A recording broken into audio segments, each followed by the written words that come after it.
What's up? It's a Wednesday show for the DRF Players Podcast. Mike Hogan, Matt Burney are here. Just the two of us today. Fornatel's over there in Europe somewhere doing something. And as you alluded to on Twitter, someone was asking about where the podcast was. Things are just going to be a little bit choppy for the next little while. Just everyone's schedules are crazy. Yeah. So you know, it's that time of year. with two of us, we've abandoned our boxes. I'm sure they'll be back at some point, but we just figure it's just two of us here. Yeah, it was a little, breeze. Why not? It was a little weird if you were watching it and you saw me in a box and you saw you in a box. It was almost like we didn't want to be in the same room.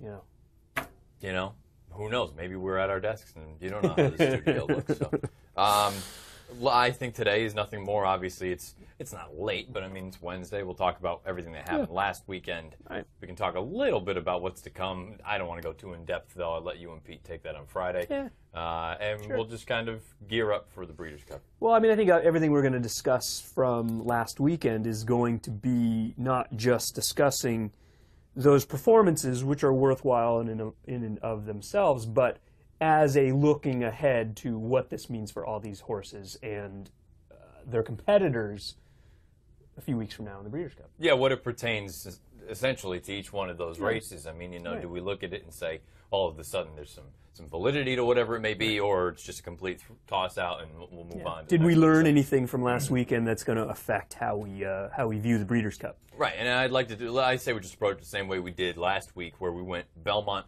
front to back and Santa Anita front to back, because I think ultimately the one we'll talk about it. Yeah, we'll go into. So let's start off with Belmont. Isotherm wins the Pilgrim. That was the first race. That was for the juvenile fillies or juvenile turf race, rather. The first one was Wedding Toast. Well, right? If you're going order of the race. Yeah, all but right. Let's just go with Isotherm. You should go. I'll work with you. Okay.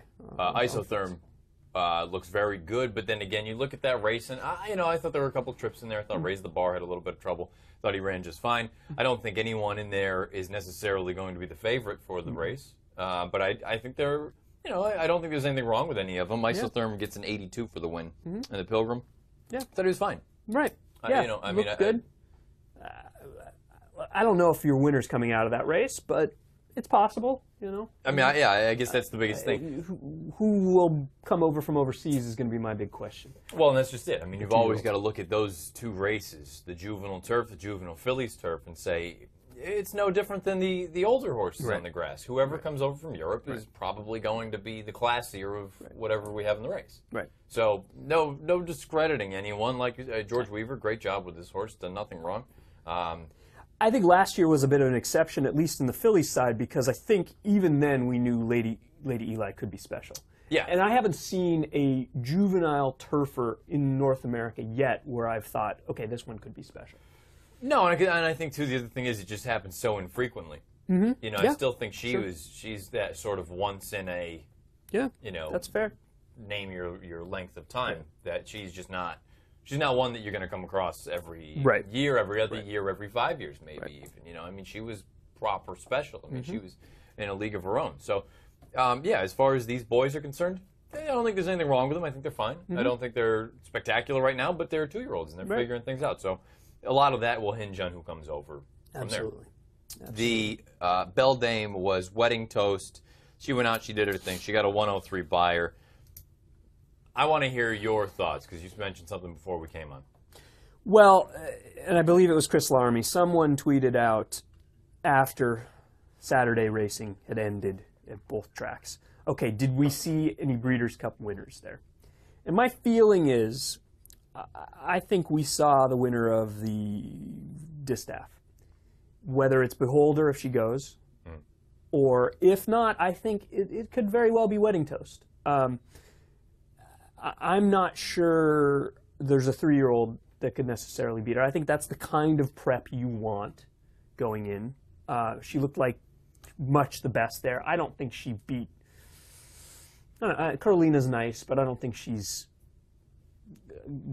going to really turn the tables in the Breeders' Cup. I think the other Stop Charging Maria, Untappable...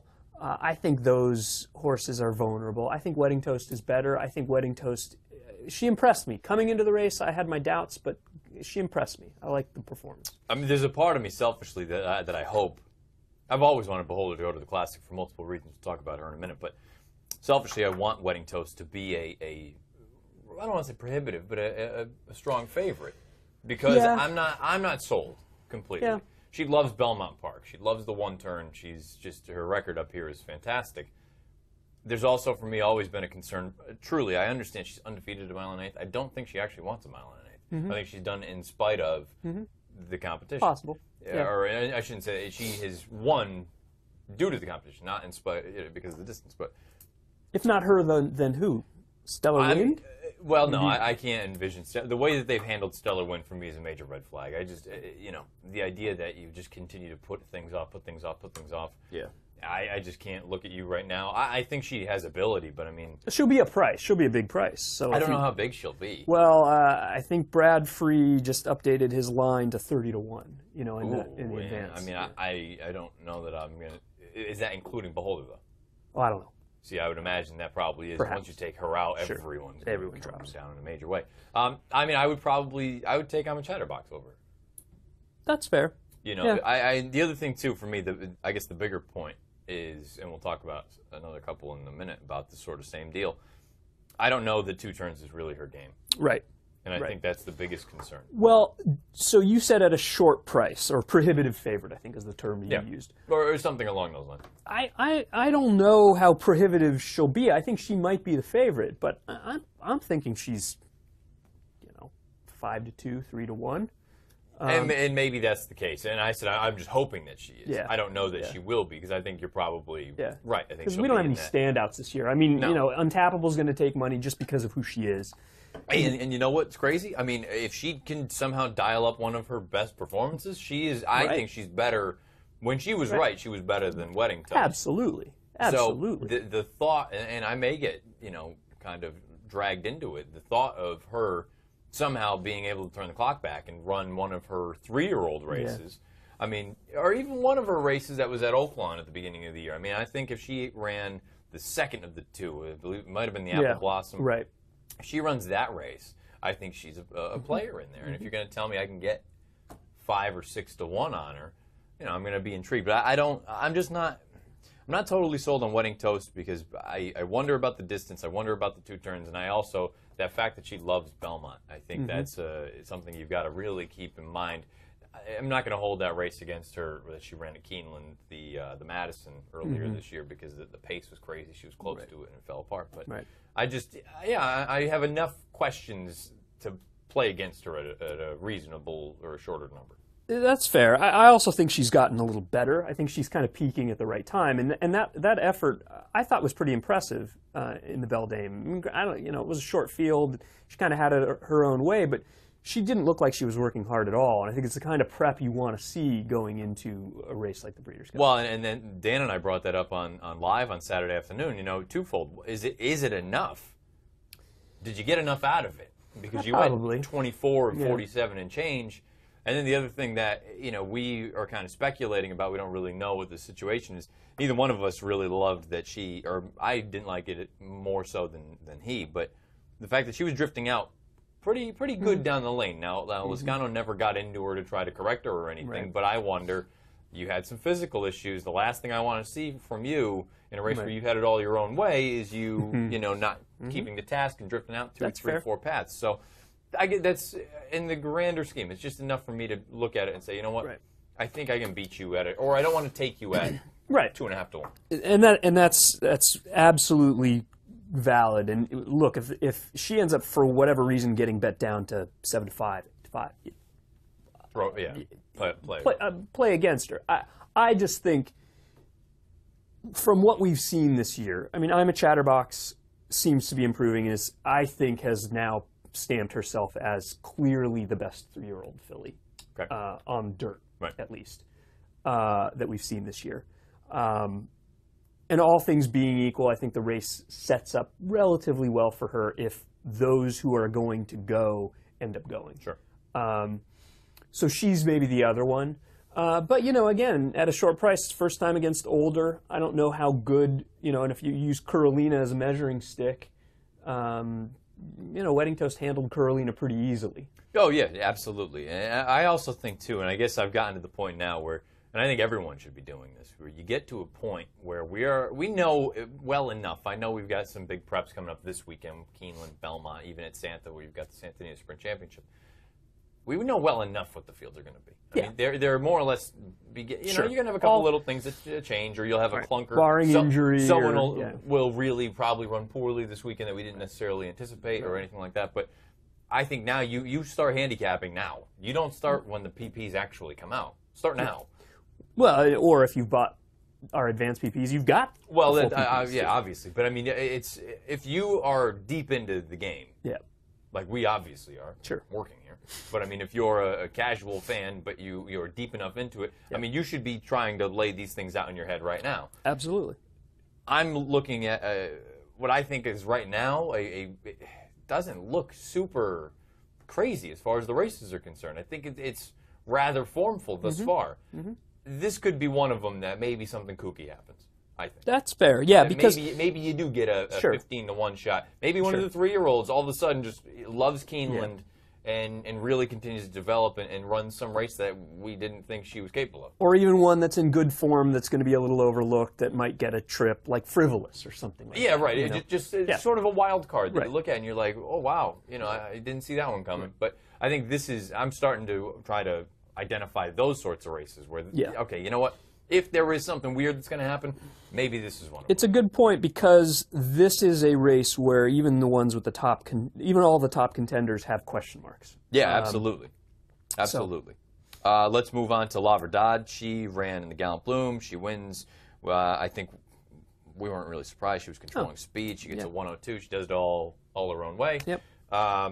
Wavell Avenue made a bit of a run at her on the outside, but she's another one where the filly and mare sprint.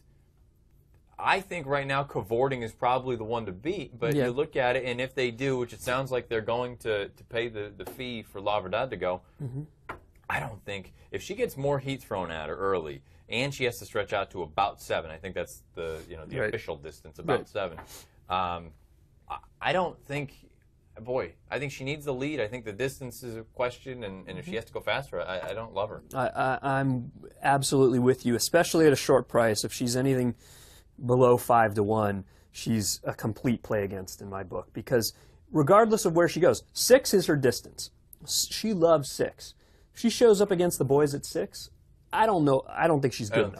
I don't think she's good enough. And if she goes with the fillies and mares at 7. Every time she's gone beyond 6, she's lost ground in the lane. Sometimes she loses ground but still wins. Like Saturday. But every time she loses ground in the lane. And when you're going a distance that is beyond what you want to go, and you're facing your top competition, I don't want a horse at a short price that is essentially guaranteed to be losing ground in the lane.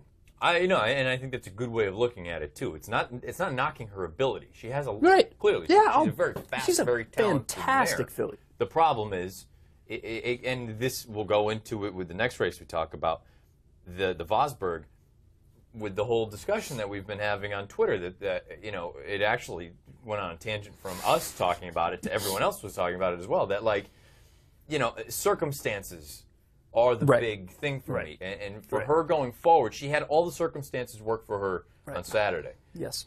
She's going to have all of them, or the majority of them, work against her on Breeders' Cup Saturday. And that, to me, is a major concern with a horse that could be, again, a shortish price. She's going to see a lot more early speed.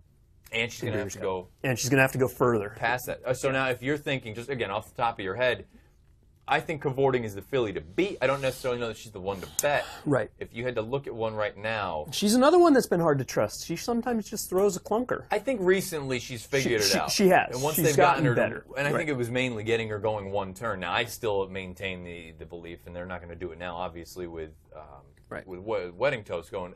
I think they should have given her a chance in the cotillion. Yeah. Stretch back out. She has the pedigree. Sure. And if it doesn't work, you've got the sprint in your back pocket. Fair. It's kind of the same thing we've talked about with like a Prospect Park. You have the turf in your back pocket. You can always go back to that. Right.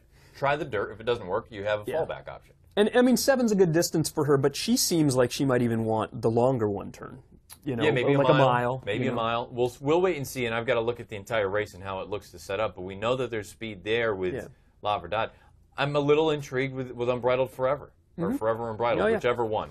I know one of Unbridled the Forever, girls, I believe. one of the girls ran last year. The other one's running this year, but because she really looks like a different filly at a late running 4 sprinter. years old, going one turn and going 7 furlongs. That's right up her alley. So she's an interesting one. We'll have to dive into that when the time comes. But I brought up that idea that we had a Twitter conversation. The Vosburg Rockfall goes in, I believe it was 1-2.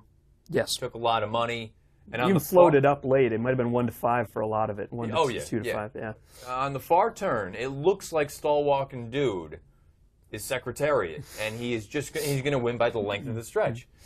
And Rockfall repels him, and then there's another, kind of force and charge from the other Jacobson, Saludos Amigos on the outside. Yep. Palace runs a sneaky good race, I thought.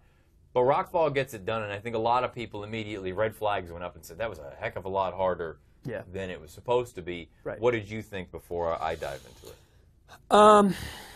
I mean, I think you're right. Initial response was, boy, that was not as impressive as I was expecting, because I was expecting him to really demolish the field ultimately, because we talked about it on the podcast.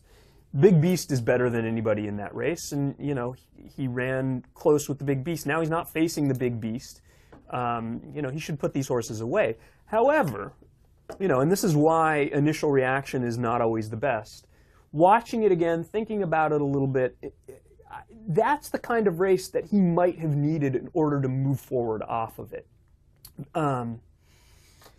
Because he has Big Beast aside in the previous race, he's kind of been managed with kid gloves. We talked about it a little bit on the podcast.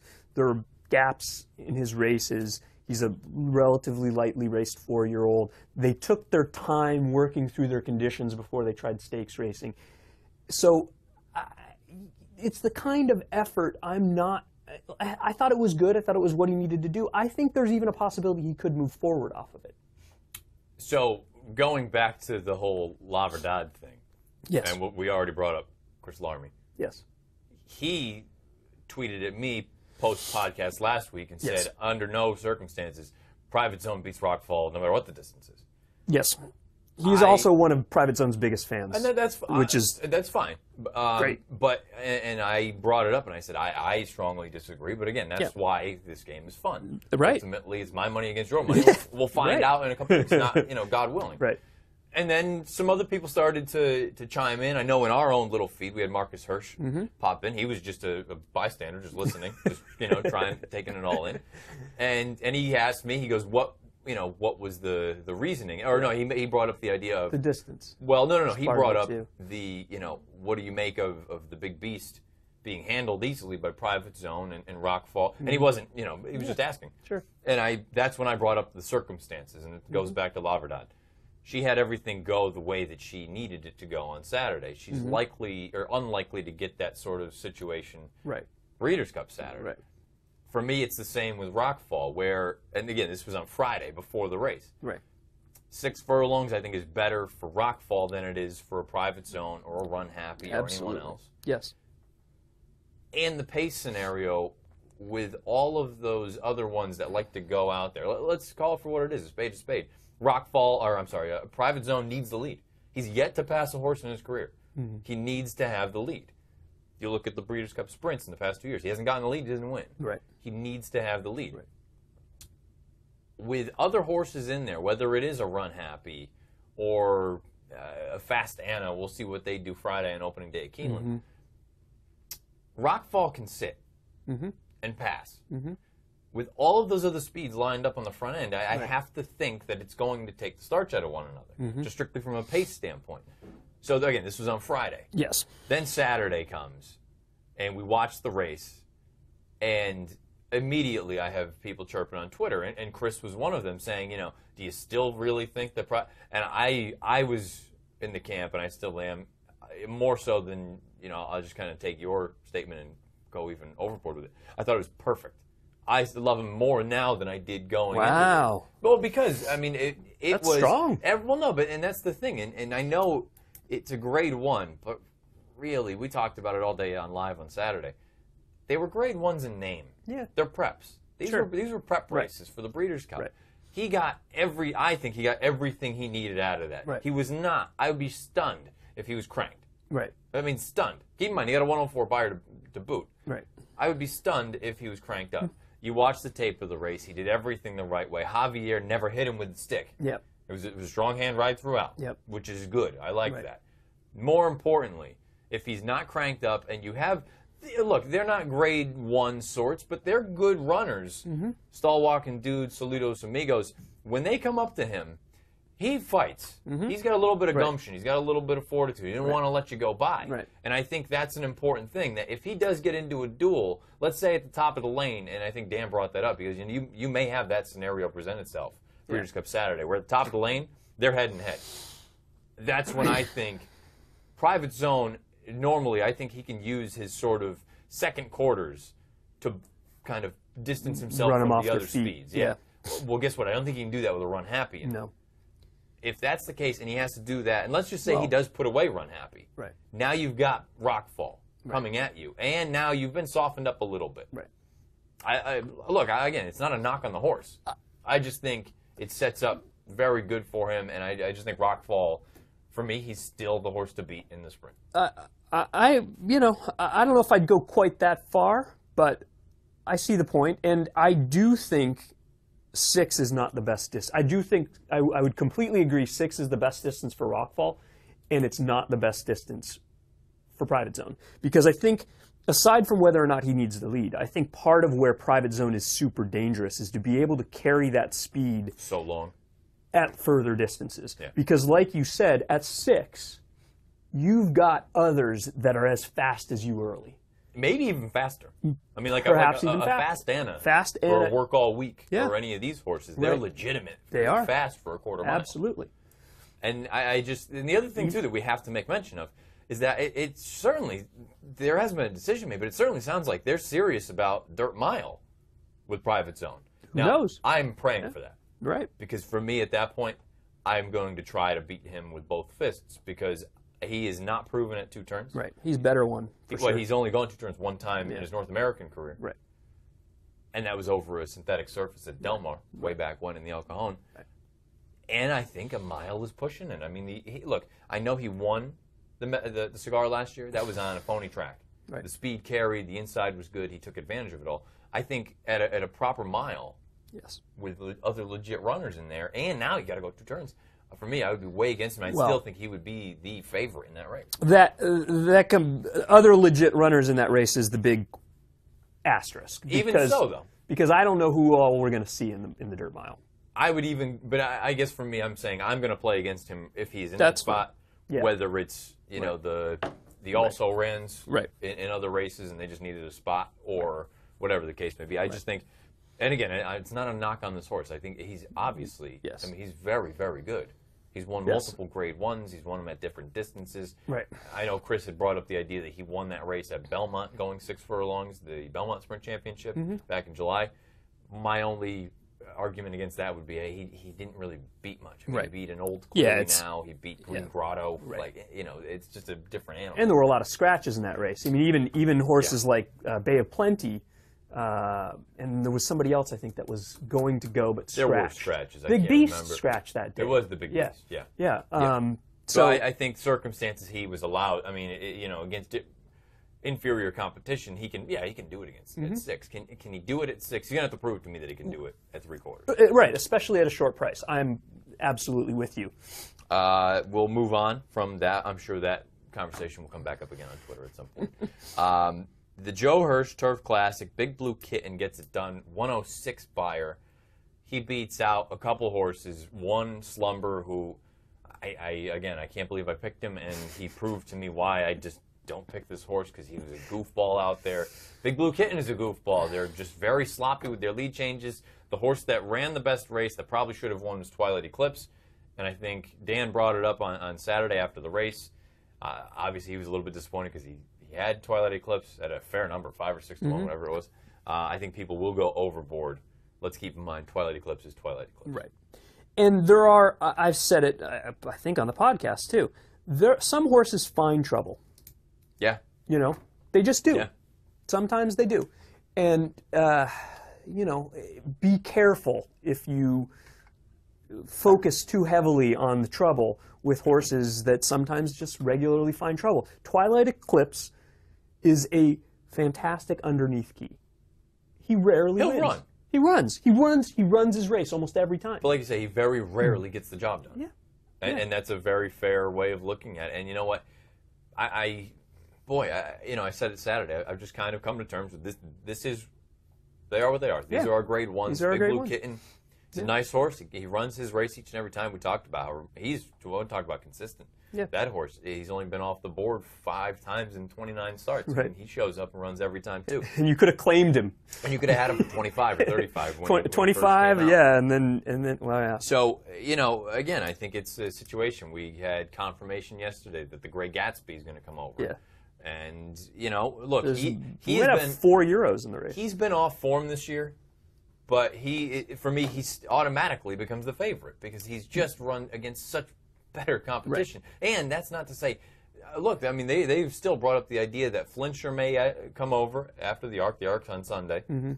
They brought up the idea that Golden Horn could come over here if the ground ends up being terrible on Sunday. If it's very boggy, they're not going to go, and they may come over here, and this could be the year-end goal. So, the idea that we may not only get 1 or 2, we might actually get 3 of these big shooters. I can't take a Big Blue Kitten or a Slumber. God knows I can't take a Slumber.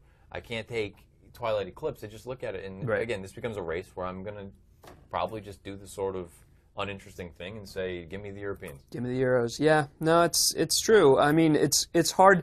I mean, look, granted there are 20 horses going in the Arc. Flincher's 25-1 in the Arc. I don't know that he will be on Sunday. Well, okay. This year his form has been much better. He was only beaten. I know he's been beaten by Trev multiple times, but I mean, when they ran that race back in July or June, I mean, he was only beaten. He was beaten. Don't get me wrong. She had him every day, but I think a length and a half, 2 lengths. I mean, it's not like he's getting embarrassed by her. Sure. He's getting beaten. Right. But I mean, she's going to be the favorite likely again. Right. She wasn't the favorite last year, but I mean, she'll likely, trying to go for the three-peat. And, boy, I don't know. It's my point is he would be one of the top 2 choices, if not the main favorite, aside from whoever else comes over. He's the only Euro that comes over. He's a very, very legitimate favorite and maybe even odds-on in the Breeders' Cup turf if he's the only Euro that comes over. Yet in the Arc, he's a long shot. I think at this point he's probably put himself in that sort of top 10 category over there, where he's one of their 10 best going distance, going a mile and a quarter, mile and a half, whatever it may be. I think the other thing about Flincher, though, is they want the firm ground as well. Mm-hmm. And they may not get it on Sunday. Right. We'll find out how things shake out there over in That's why in he came over here. That's why I came over here to prep to begin with. So we'll wait and see how that shakes down. But if that could be. And let's also keep in mind, Lexington on Halloween, there's no guarantee that we're not dealing with 45 and snowy or rainy, and it turns into a bog. So we'll find out. Fingers crossed that doesn't happen. But I'd be surprised if one of our horses. Me too. But you never know. You never know. See how the race comes up. Let's go to the West Coast. Yes. Let's start with the 2-year-olds. Yes. Let's start with Nyquist. He wins the front runner, gets a 79 buyer. I was dubious going in. I'm dubious coming out. Me too. And I haven't really done the head-on, but watching the race the first time, I thought he'd fouled, and I thought he might even get taken down. I know they looked at it. And they never, he made such minor contact. Dan and I agreed, not enough to take him down. Kent DeSormo was riding Swipe. He came out afterward and said, if I was on the outside, I would. Well, we'll agree to disagree. But Swipe, you're getting into that rut where this is what you do. You don't like to win very often either. I don't think I want either of them out of that race. And I guess that's the bigger concern. Now, we'll see what happens in the Champagne on Saturday at Belmont. You'll have Rowless, you'll have a couple others. Yeah.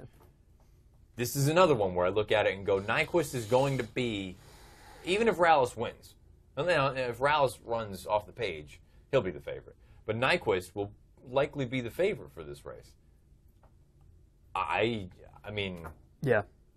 Color me unimpressed. So, I've mentioned him. I think I've mentioned him on the podcast. I certainly wrote about him. But the horse that I've been impressed with so far is Cocked and Loaded. And he'll run in the Futurity on No, I'm sorry. The Breeders' Futurity? Will he run in the Futurity? I don't know. Maybe. Where did he? He ran in the. Wrong. He I won. think he's running in the Futurity. He won the Iroquois. Yeah, I think he's running in the Futurity. He might run in the Saturday or Sunday. One of them. He's already won at Keeneland. You know, he debuted at Keeneland, and in the 4.5. Larry Ravelli. Larry Ravelli, in the 4.5 champion race trainer at Arlington. Yeah, exactly. He ran fantastic in his debut. I mean, you almost never see a horse go from last to first in those 4.5 furlong races at Keeneland. And in the Iroquois, he did the classic. You know, it's the classic Andy Beyer trip move, early move into a hot pace. The thing is, he still ran on. Sure. He ran really well when I thought he moved too soon. You know, look, I don't know if he's good enough to beat the West Coasters because the West Coasters seem to be better this year. But he'll be a little overlooked, and I think from his running style, he might get a good trip. And he's already shown he likes the Keeneland course, at least in a 4.5 furlong race. So I think he's legitimate. I don't know who's showing up in the Breeders' Futurity, but I think he's legitimate in that spot, and he might be a legitimate player in the juvenile. As far as the girls are concerned, I was, you know, drooling all over Songbird. I knew I wasn't going to get any sort of a price. Right. But I had said I think she's the best of either sex. I still believe that. Yeah. Now, she wins the Chandelier by open lengths. Right. She's loose on the lead. Right. Now, obviously, that's a major benefit for her. When Pretty and Cool scratches, she's out there. She's allowed to do her own thing. Right. I like the fact that immediately afterward, I was a little bit, I don't want to say disappointed, but I expected a little bit more than what we got. Now, keep in mind, this is coming from, she got a 90 Beyer in winning this race. Right. I expected her to draw off a little bit more than she did. But when you go back and you look at certain things, I believe the runner-up was Landover C. I believe, for Doug O'Neill, a horse who really, she ran just fine. She ran a good race. Yeah. More and more I look at it, I watch the tape one more time, and I watch it multiple times leading up to the Breeders' Cup, but I just think she's very good. She's very classy. She does it all professionally. She wasn't headstrong, and I know that she was out there loose on the lead, but she went fast. Right. Considering it was her first time going 2 turns. Right. And I understand she didn't come home all that fast, but Mike Smith never really had to ask her. Yeah, and I think she's versatile enough. She can take the lead if she's given it, and she can sit and you know, I think she can adapt to whatever's thrown at her. And I think that's the kind of race you also want to see from a lightly raced horse at this time of the year. I don't want to see her just run a ridiculous race the race before the Breeders' Cup. Right. You know, she did everything you'd want. If I owned her, if I trained her, I would be thrilled with that performance, and I wouldn't want anything else out of the way she ran. You know, and the question for you is, who's your favorite for the Breeders, for the juvenile fillies? Is it her or is it Rachel's Valentina? Well, Dan and I talked about that too. I mean, I think it'll likely, be Rachel. Still. Pletcher is going to train her up to it. Right. The Frisette will be run on Saturday at Belmont. I don't know who's showing up in that race yet. They haven't drawn the cards yet. I say that, and it's not going to be like an overwhelming. You might have 7-5 and 8-5. Yeah. You might have 9-5 and 2-1. Right. But that being said, I would much rather have a horse who's already gone 2 turns. Sure. Who's already gone a mile and 16th. Sure. Who has more recency. Yeah. Than all of the unknowns. Right. With a horse who I think Rachel's Valentina is very good. I think the 2-year-old fillies right now are head and shoulders above the boys. I agree. Head and shoulders. Yeah. I think they are in just a different level than the Colts and Geldings are. I think the biggest difference could ultimately be the tactics of the race. Songbird has speed. Right. Rachel's Valentina thus far has not shown any early speed. She was closer anyway in the... Help me. I can't. Yeah, it might have been the Spinaway. If we're wrong, sorry. Yeah. She was the first time. The one on closing weekend up in Saratoga, the grade one. She was closer than she was when she won her debut. Right. But that's still, she was coming from off the pace. Yeah. And if for some reason there's a lack of speed, now we'll watch and we'll see the Alcibiades on Friday at Keeneland. And that's a race where, you know, Dan and I will do a preview today. I look at it and I go, Right. You know, I'm not blown away by anyone. Right. Unless something happens on Friday that changes my opinion, I don't think your winner's coming out of that race. You know, maybe somebody, like you say, maybe somebody jumps up in a big way, but I wasn't blown away by anything. I think Songbird is very good. I like her. Right now, you know, the fanboy. I mean, it's her. She has taken the throne from whomever else it may have been, whether it was a Frosted or a Texas Red or whomever. But I think everything. I think she's great. I love her. It's funny. After on Twitter, someone was I think giving you a little guff about something about a horse that you were like, I think on the podcast, being maybe I think it was the Wise Dan discussion. You know, when you were saying, you know, he's great, but he's not one of the greats. And you know, and I was going to reply and I was going to say, you know. Matt Bernier's list of good horses, and it was going to be like Shared Belief, maybe Songbird. Well, she's not there yet. She's not Texas there yet. Red. And this is the thing too. And then bums everybody else. Properly good. I mean, I think she's good. I think Shared Belief is great. Right. I think American Pharaoh is. That's funny. American Pharaoh is between good and great. Same, you know. I'm gonna go. We'll talk about Beholder in a minute. We'll talk about all that kind of stuff. But yeah, no. Look, and again, this is more the fan in me. Yeah. Than you know. I'm not stupid. I'm not gonna say that a 2-year-old filly is all of a sudden the greatest. You know what I mean? But some people want to run with it. Go ahead. It's fine. Before we move on from Songbird was, of course, the race after Beholder in the Zenyatta. So, if you bet a $2 double from Beholder to Songbird, $2, $2, you realize what it returned. Well, when we looked at it, it was $2. Did it go up at $2? It returned $2.20. Yeah. It returned a $2 win or $2 double bet. Yeah. Returned the same as a $2 win bet on Beholder. It returned half the profit-wise. If you made from your $2, you made 20 cents. So you made 10 cents on your dollar. Right. It returned half of what just betting Songbird to win would have returned, which was $2.40. And this goes back to people needing to just use your noodle here. You can look at the probables. Look at the probables. And know that this is a severe underlay. Is that that might be the underlay of the century, regardless of the fact that the bet cashed. Okay, so even that right. Is that the worst bet or worst return on any bet that you've seen? No, it just might be the worst bet. Period. I mean, that's a terrible bet. It is. It's a terrible absolutely bet. That's as bad as a bridge jumper. Probably worse. It's worse because you need both of them to win, and you're making the same amount as just betting on one of them to win, or half of betting on the other one. Yeah. Granted, you didn't know what Songbird was going to go off when you made the bet. You had to figure. But you had to figure it might be more than 220, and it's not going to be less. Yeah. That's not a sharp move by whomever. But hey, if you like cashing tickets, there had to be a lot of people that made that bet because there's a big pool. You like cashing tickets, man. Yeah. So yeah, obviously not a very sharp wager. We're trying to be smarter. Right. Trying to be smarter. We don't want to be making dumb bets. That's smarter a dumb bet. You made cash. Yeah. That's a dumb bet. Though. Right. Be smarter than the average bear. Photo call. Let's just get the Rodeo Drive out of the way. 96, she wins. I was totally wrong, and credit to Mike Watchmaker, the Weekend Warrior. Yeah. Had a big weekend. Right. One with Saham, one with Photo Call. So did Chris Larmy, who we've mentioned in the podcast. He also had, he didn't have Smooth and Roller, who we'll get to in a second, but he also had the other big price, and I'm forgetting which race it was. Oh, he had Isotherm. Yeah, so he went 3 for 4. Good on Chris. The Rodeo Drive overall, let's start off. I was completely wrong about Photo Call with the distance. Yes. And I knew I was in the minority to begin with, and we were wrong. Yeah. The whole way. Yeah. She got the distance just fine. Yeah. I will say it was spot on about 2 horses, and I'm not afraid to toot my own horn.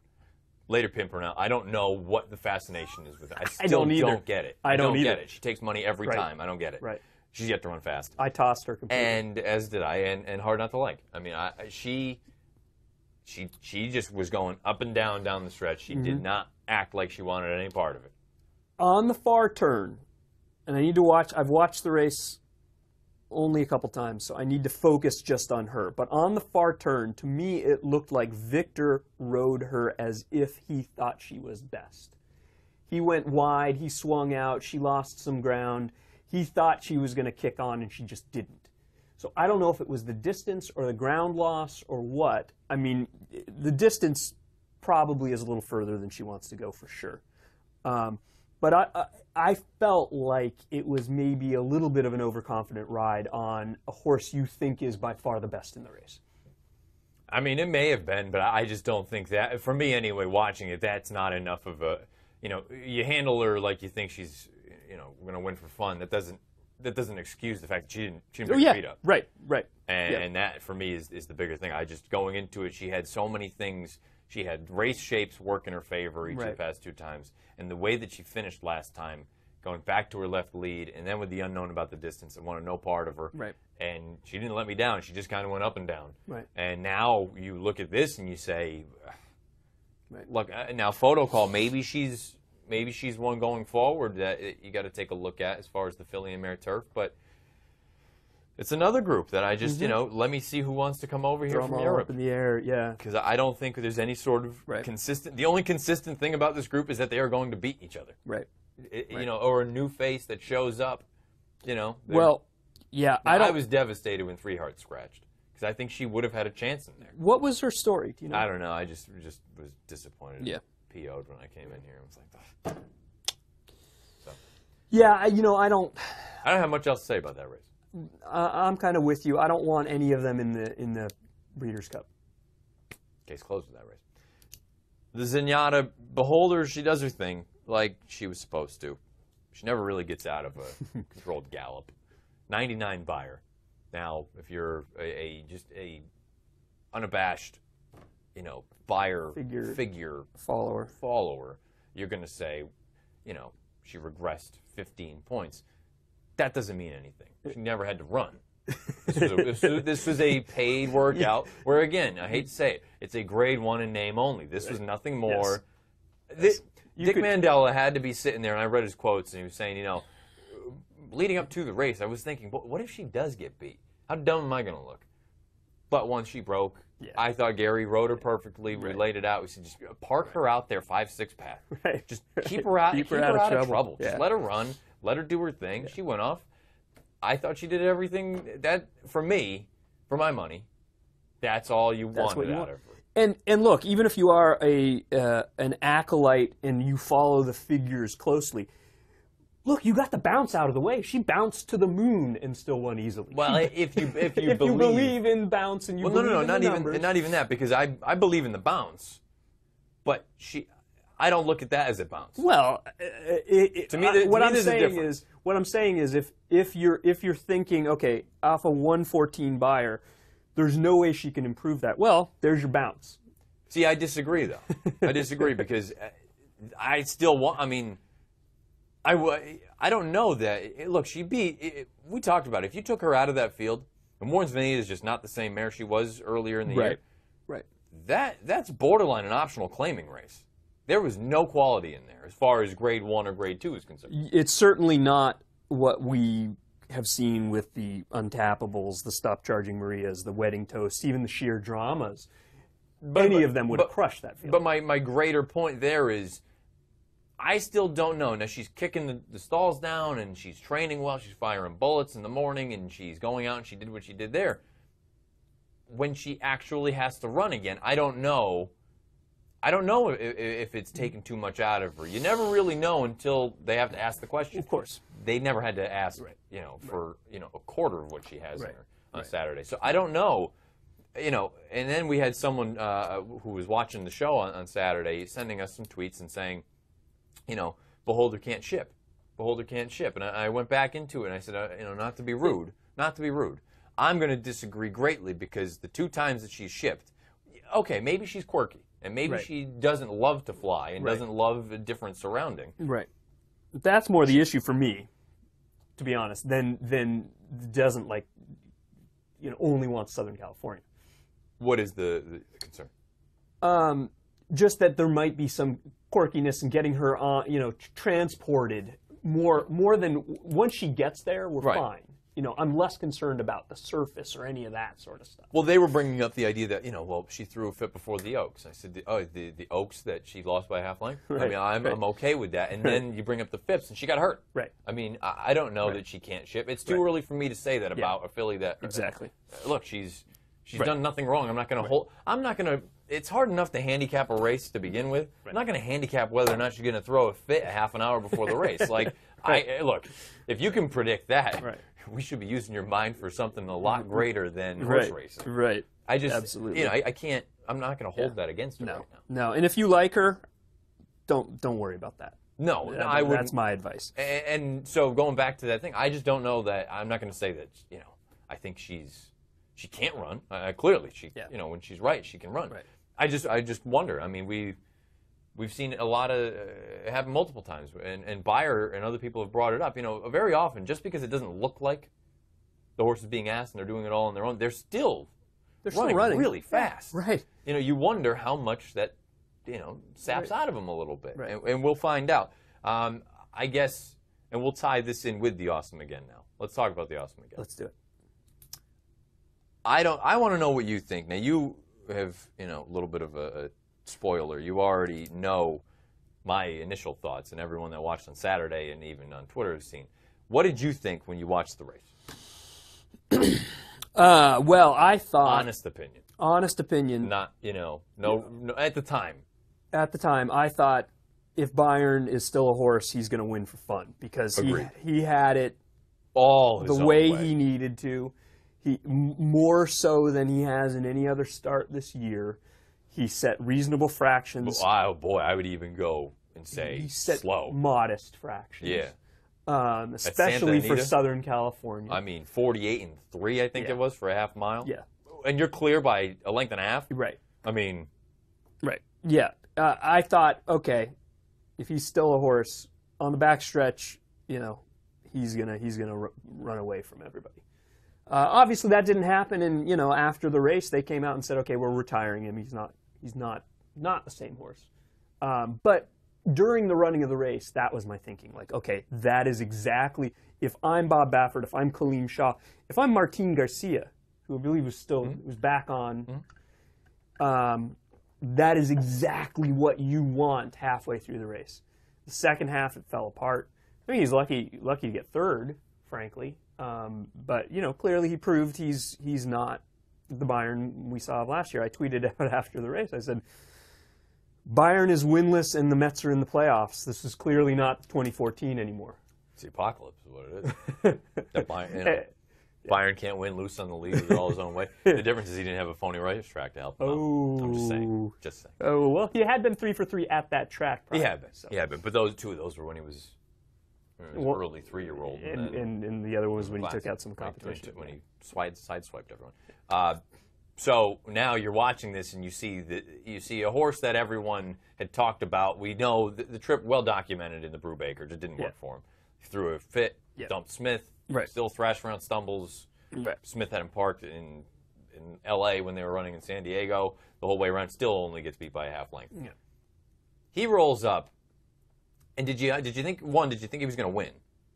First off, before the race or when he started making his on the far turn, when it looks like he's going to put Bayern away, do you think Smooth Roller is actually going to win, or do you think someone from the back is going to come and get him? I thought Opportunity might be able to run him down when he first came up to Bayern. I said, okay, Bayern is done. We'll see what happens from the back, because I still didn't know what we had in Smooth Roller at that point. Right. In the stretch, I think we discovered what we had in Smooth Roller. It was and first, he's a big horse. He might be as big as Dortmund. He's a big boy. He might be as big as Dortmund. And you look at the pedigree, you see he's hard spun. Yeah. Distance should not be any sort of an issue, especially on, you look through some other things. Off the top of my head, I can't remember. But for me, it was case closed. Obviously, you see him doing his thing down the lane, and he finished very well, full of run. The gallop out was just, that's a gallop out. If you're someone that is necessarily maybe new, or you think, what am I looking for when I look for a gallop out? That and Tonalist gallop out in the Jockey Club Gold Cup last year. Those are the two, and Divisadero this year in the American Turf at Churchill.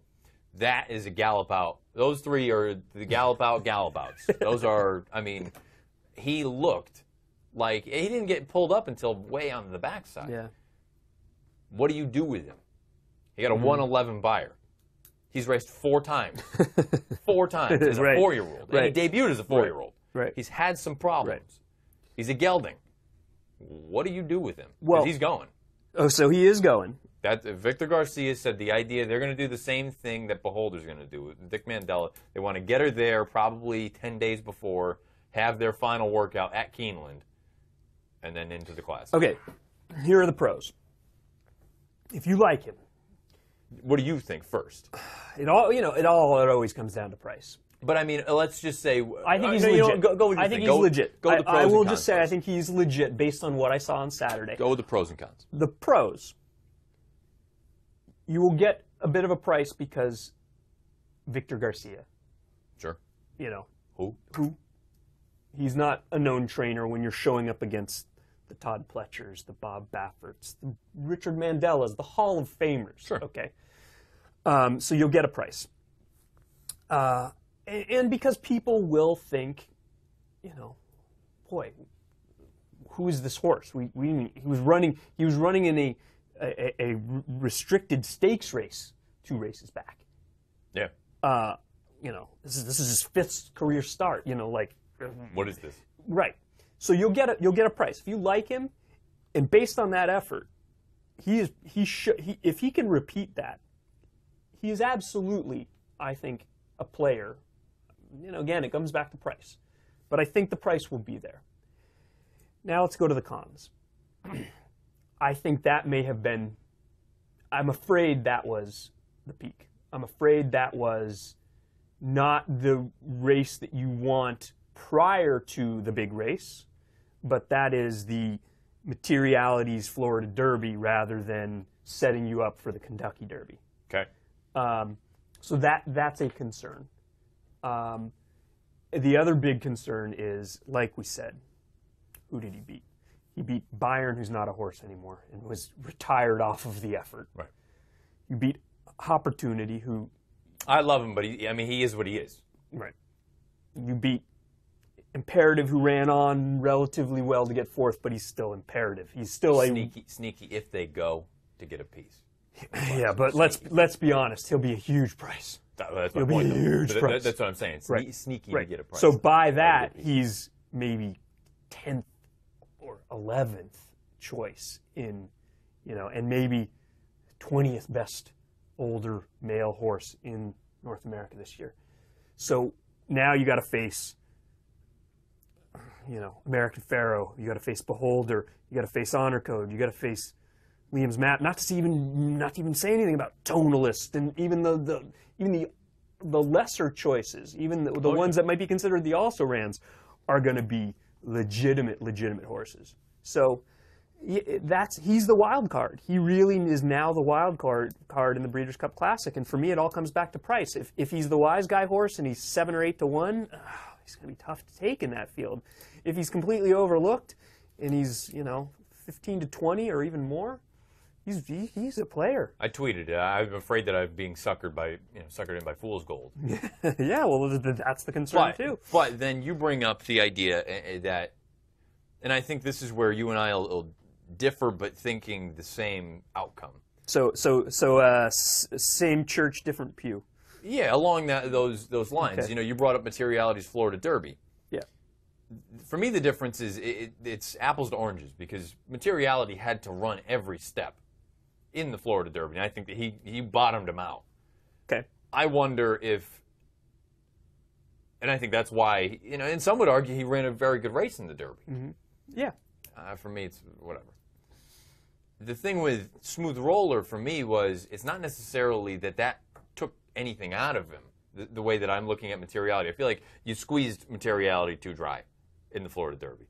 I don't necessarily know that you squeezed Smooth Roller dry. The difference is how often does it work that all of a sudden, the Classic could not have been their goal. Well, not only that. I mean, I see your point because he didn't. It's not that he. It's not like got it was too a much super hard race for him. Absolutely. I just wonder if that's But if you believe that, and you think, okay, we didn't see his bottom. We don't even know how good he is. So I think I wouldn't use that as a negative. I would use that as, if he can run that race again, and we have no reason to think that the effort in the Awesome Again took too much out of him. So absolutely he could run that race again. The other concern I would have is, boy, he had it all his own way. Well, he did. He was chasing a horse that was not going to win. That was the opportunity trip in the Clark last year. Yeah. Where you sat off of a slow pace, you went past the pace setter, and you won. Right. You didn't have to do too much. Right. Now, and again, then you bring in all these other things. You bring in the class.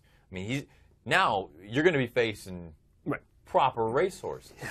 I mean, proper, and not one or two or three, but like 5 or 6 or 7. And not even just proper racehorses, but probably one of the toughest classic fields we've seen in a long time. If it all stays intact, I mean, I think it's fair to say that this is probably going to be, now it'll be revisionist history. We'll be able to tell when we go back and look at it. But going into it anyway, you've got to assume, and I think a lot of it's similar to the way we were discussing the Derby leading up to it, that this is going to be one of the best Derbies in a while. And I think it's probably going to be a very similar sort of scenario where immediately after the Derby was over, people were going, wasn't that good. Well, I go, what? Them going 10 furlongs for the first time in their lives, and all of a sudden it's meh. Right. Like you can't just, and I wonder if something kooky happens, if there's a bizarre, say Smooth Roller wins. Smooth Roller, yeah. Are people immediately afterward going to say, well, this wasn't that good? Yeah. Or maybe this thing's a freak too. I don't know. I have no idea. Right. For me, it's fascinating, and he really does become. And I'm not even saying, obviously, it's from a price standpoint. Sure. I'm thinking, is this a horse that I can legitimately sit there and look at people and say, I'm picking Smooth Roller to win the Breeders' Cup Classic over American Pharoah Beholder, Honor Cotonal. I don't know. I mean, but it's to the point where I'm serious. I'm thinking, like, if he can run that race in his 4th career start, right, what can he do? If you give him, and I guess that's the other thing too. Maybe we won't find out how good he is at the Breeders' Cup. But keep in mind, he's a gelding. He's not going anywhere anytime soon, as long as he stays sound. Maybe we find out next year that all of a sudden, holy smokes, he's a bit of a freak himself. Right. But you mentioned he's a big horse. He has tactical speed. I don't know. He's going to have to break. He hasn't really. That's the biggest concern. He hasn't really broken well. Is that he's a bit of a bad actor. Mm-hmm. And maybe this is part of the reason it's taken him so long to get to the races, because we mentioned the Brubaker. That was a disaster. That was a proper fit. Yeah. This time he was a little bit slow from the gate. Little slow, but he righted himself quickly and got into the running. So we'll see. It'll be interesting to see, if we obviously there's a couple other questions too. Let's also keep in mind. I think we've gotten so accustomed to Santa Anita for the Breeders' Cup with certain horses that, maybe they'll take to it, maybe they won't. Keeneland, not only is it because they've never been there, but keep in mind, this track surface, this dirt, will only have had 3 full meetings. Yeah, this will be the third. This will be the second fall meeting. They've had 1 spring meeting on the dirt. Right. And it's generally speaking, it seems fair. Seems fair. Right. Generally, but we have no idea if some of these horses will take to it. So I love that Beholder and Smooth Roller are going to get there and have a workout on the track. Yes. I love that you're going to do that. Rather than, I've never understood why you would wait until the week of a race and then get them there. Wouldn't you want to have them get acclimated to their surroundings? That's just my thought. Yeah. Now, again, the trainers know a heck of a lot more than I do. Right. But I can only think of it from like a human standpoint. Mm-hmm. Wouldn't you want to just kind of get a little bit comfortable with your surroundings before you have to do the biggest thing of your life? Right. Sure. Thought for me. Exactly. Let's say it's the Olympics. Do you ship in the night before? Do you fly in the day before? With jet lag or any of these things. If there's a delay, if it's whatever. I mean, I think it would be very bizarre for us to do it. So why? But anyway. Yeah. I guess the more interesting thing, though, is if we just laid this out. I wrote down 9 horses, and this will be the final thing we'll do before we cut. Well, I have one question for you. So we'll do this first, because I think this. My question. I think we're going long. That's okay. My question's more of a wrap up. We've got 9 horses listed, and then obviously things will change. American Pharoah, Beholder, Honor, Cotonalist, Liam's Map, Keen Ice, Frosted, Glen Eagles coming over from Europe, which certainly sounds like is going to happen, and Smooth Roller. Now, I'm sure I may have missed someone in there, or there will be defections or additions or whatever it may be. I mean, in this list, you figure, let's just say even for 2-1 on Pharoah, let's say 3-1 on Beholder. Okay. You're already looking at about 35% of the pool, 40% of the pool. Mm-hmm. I mean, he has to be 20-1. Yeah. Right. Because, I mean, you figure Honor Code is going to be right. 8, Tonalist 8, 6 to 8, we'll say. 6 to 8, depending on what happens on Saturday. You think Tonalist will be shorter than Liam's Map? It depends on what happens Saturday. I think if he wins, I think he will be. Liam's Map, probably 10. Okay. Keen Ice, 15. Frost, it'll be 20. Glen Eagles, the Europeans always bet. He'll be 12, I would imagine. Yeah. He has to be 20. Right. And that's with only 9 horses. Okay. I think, anyway. So, with that in mind, and this leads into my question, you are going to be down there at the Breeders' Cup. You may even be playing. I'm getting my prep this weekend. You may even be playing in a contest. We'll see, yeah. Knowing what you know right now, and like you said, you've already started handicapping the Breeders' Cup. Yeah. Who are you most excited, or is there a horse that you're most excited to play? Is it a Smooth Roller? No, right now it's not a matter of anyone. For the Breeders' Cup, let's just talk about it as a whole. As far as a wagering purpose is concerned, no, there's not anyone right now that I'm like salivating. For me, there's no Texas Red right now. Okay. Because, yeah, I was going to bring up Texas Red. Last year, I know you were very excited about it. There's no Texas Red for me right now. Right. We'll see what happens Saturday. Right. I do like Tonalist quite a bit. Right. I think if he has to be more forwardly placed. And the problem with Saturday is there's only 6 horses. Right. So it's going to be really difficult for him. Right. You know, he's not going to be able to come from a mile out of it. I would like to have an honest pace in that race. Yeah. We'll have Coach Inge. We'll have Constitution. But wouldn't you Constitution could be a complete X factor. Right. I mean, if he runs, I almost wonder, you know, is this Pletcher just pulling a fast one and everyone just being like, yeah, I'll try turf. Then he'll go out there and he'll whiz out there on the front end. But then he goes into the Breeders' Cup and he wins, and it's just kissing babies, you know. I mean, like it's Todd doing Todd thing. I don't know. Doing Todd doing Todd. I don't have anyone. What do you? I'm intrigued by Cocked and Loaded. I mean, I hope he runs a good but not fantastic effort, like a good enough effort that they keep on the trail, maybe finishes, third, something like that. But it just sets him up, and they keep on the trail for the Breeders' Cup. If he runs away from the field, I'm afraid that kills my price. I'm not sure. I know the horses that we've seen in Southern California have been best so far, but I'm not sure I want any of them at a short price. And I know that the ones that we've seen on the East Coast, or at least in New York, haven't impressed me. So those are the kinds of, or even there's a couple. There's actually 2, and it's sort of the Take Charge Brandy play. We'll see how they run. I think if either of them go in the Breeders' Futurity, they may be an interesting place from a pace standpoint. But that Iroquois had a ridiculous fast early pace, and Expected Ruler and Condominium set, and they were dueling. They both finished well out of it, set it up for late runners. They could be sneaky either next out or even in the Breeders' Cup based on what I saw first time for both of them going long.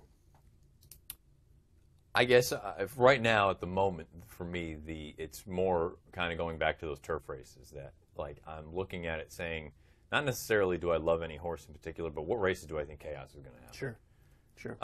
And the last thing we'll do, because we have gone long. Glad that you bared with us. I wanted to ask that question because I didn't know if I'd even get you before the Breeders' Cup. Yeah, probably. Like I said, we're going to go get the prep this weekend down there. But this race right here, you got 9 horses. Yes. Who's the winner? Wow. Who is the winner? That's tough. Because, by the way, if this horse, American Pharoah, is what some people think he is, right, 2-1 could be a gift. Yeah, on what some might think is the best horse we've seen in 15, 20 years. And I think if this is the field... I've only got 9. Now, I think they can hold 12 at Keeneland. If this is the field, I think the only horse that really can give him can go with him early is Liam's map. I can't imagine they're going to go early with Farrow. Right. So after what happened in the Travers, I'd have to imagine they're going to sit off. Right. So it's possible Farrow, I don't know if he gets an easy lead, but he could be on the lead. Farrow? No. I mean, Liam's map will be your leader. You think? Okay. There's no way that he's not. So you unless think, he misses the break. Okay. So you think Liam's map first, Farrow sits second, then you've got Beholder. Liam's map, then I've got Smooth Roller. AP and Beholder. Okay. Then I've got Smooth Roller. Then I've probably got. Where does Glen Eagles run? Normally over there he can be a little, he can be handy, but I mean, my God, further back. Who knows what? He's never seen anything like this. Right. As far as pace is concerned. Right. I'm going to go out on a limb and say Frosted. And then here we'll have. Then you got all your sun closers. We'll have Keen Ice. Yeah. Here we'll have Glen Eagles, and then we'll have Honor Code. Well, we'll have Tonalist. Then we'll have Honor Code. Is that all of them? 1, 2, 3, 4, 5, 6, 7, 8, 9. That's how I would imagine we'll be stacked up. I think your winner comes from early pace. I think it's going to be. I don't think the pace is going to be suicidal to the point where you're going to set it up for a complete collapse to have a Keen Ice, even an Honor Code, just rally from the clouds. So let's say we knock out Honor Code, we knock out Tonalist, Keen Ice, let's knock out Glen Eagles. Yep. Do you knock out Frosted? Yes. That leaves us with 4 horses. Yeah. Now, do you think Liam's map can go a mile and a quarter? I don't. I don't think so. Draw a line through him. That leaves 3. Mm-hmm.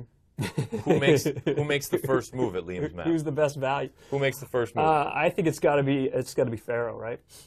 I don't know. You think it's I there's don't know. A part That's of me a good question. There's a part of me that thinks that Gary says, "Come and catch me." Right. So if he goes first, right. I wonder if Farrow can run her down. Right. Yeah, I don't know. Now let's say the two of them hook up with, give or take, 3/8. Mm-hmm. Liam's map is backing up like a bad clam soup dinner, or whatever you want to call it. That he is Smooth Roller is sitting the trip. Even in this case, regardless of the trip or anything, if we've eliminated these closers and we're left with 4 horses, even we're only talking win standpoint. All right. From a value standpoint, it's no question. Yeah, Smooth Roller every day. Because I'm not. Who will be literally 10 times the price of these are the front two. Yeah. These are going to be your favorites. Right. American Holder, right. American yeah. Holder. American Beholder. That's when they breed. The baby. American Beholder. Maybe in the winner's circle. No, stop. Stop. This is network television. You can't put that kind of thing on. So, yeah, I just, again, we've got a lot of things that can happen. Let's see what happens on Saturday. If Honor Code doesn't run well in the Kelso, I think it's still bizarre that he's prepping there. But we'll see. You will have Pete Fornatale on Friday. We might have a star-studded cast on Friday. We're still working out the details. Who you got? We got Pete. Bob Nastanovich. We got Pete. We got Bob Nastanovich on. I've heard some rumors that we might even get a little guest appearance from Marcus Hirsch over. I believe he's over in Paris covering the Arc. Fantastic. We're going to talk not just the weekend races for Public Handicapper. We're going to talk the Arc. We're going to talk music. We're going to talk whatever else we want. It might be another one that runs long. So how about that? Hope you have a long commute. Beautiful. I don't know when I'll be back. I'll be back next week sometime. Yeah. So, for Mike Hogan, Matt Bernier, thanks for watching. Thanks for listening. I run down all what we got. We got YouTube, DRF.com, SoundCloud, iTunes, SoundCloud.